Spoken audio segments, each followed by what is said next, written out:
அது அன்புன்னா என்னென்னா நம்பிக்கை தான் அன்பு. நம்பிக்கையானவராக இருக்கிறார். அப்போ தான் ஒருத்தரை நம்ப முடியல, ஒன்றை என்னால் நம்ப முடியல அப்படிங்கும்போது அங்கே அன்புங்கிறது இல்லாமல் போகுது. அப்போ நம்பிக்கையை சம்பாதிக்கணும். அப்போ தான் அன்பை பெற முடியும், ஒருத்தருடைய அன்பை பெற முடியும். ஒரு பெண்ணின் அன்பையோ, ஒரு ஆணின் அன்பையோ, அல்லது ஒரு முதலாளி ஒன்றை நம்புறாருன்னு வைங்க, அந்த நம்பிக்கை ஒரு முதலாளிக்கு ஒரு தொழிலாளி மேலே இருக்கிற நம்பிக்கை இருக்குது பாருங்கள், அதுதான் அன்பு.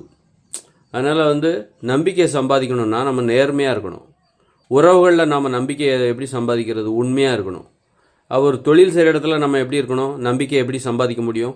நமது மேலதிகாரிகளின் நம்பிக்கையை நாம் எப்படி சம்பாதிக்க முடியும்? உண்மையாக நேர்மையாக இருக்கணும். பண விஷயத்தில் நேர்மையாக இருக்கணும். அப்போ தான் தொழிலில் நாம் நமக்கு மேல் உள்ளவர்களின் நம்பிக்கையை பெற முடியும்.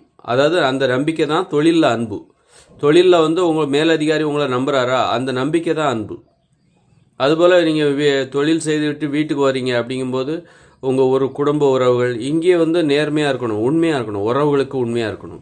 ஒரு கணவனுக்கு மனைவி உண்மையாக இருக்கணும், மனைவிக்கு கணவன் உண்மையாக இருக்கணும். அப்போ தான் அந்த நம்பிக்கை என்பது பிறக்கும். அதன் பிறகு தான் அன்பு என்பதே உருவாகும். ஒரு கணவன் தனது மனைவிக்கு உண்மையாக இல்லை, அல்லது ஒரு மனைவி தனது கணவனுக்கு உண்மையாக இல்லை அப்படின்னா அவங்க அன்பு இல்லைன்னு அர்த்தம். அன்பு இருக்கிற மாதிரி அவங்க நடிக்கிறாங்கன்னு அர்த்தம். அதனால் உண்மையாக இருக்கணும், நேர்மையாக இருக்கணும். இதுதான் நம்பிக்கையை பெறுவதற்கான வழி. அந்த நம்பிக்கை தான் அன்பின் வெளிப்பாடு என்பதை நாம் தெரிந்து கொள்ளலாம். அன்பு பாசம் என்பது உங்களிடம் இருக்கிறதா? நீங்கள் உண்மையானவர்களாக இருக்கிறீர்களா? நேர்மையானவர்களாக இருக்கிறீர்களா? அப்படி என்றால் உங்களிடம் அன்பு இருக்கிறது.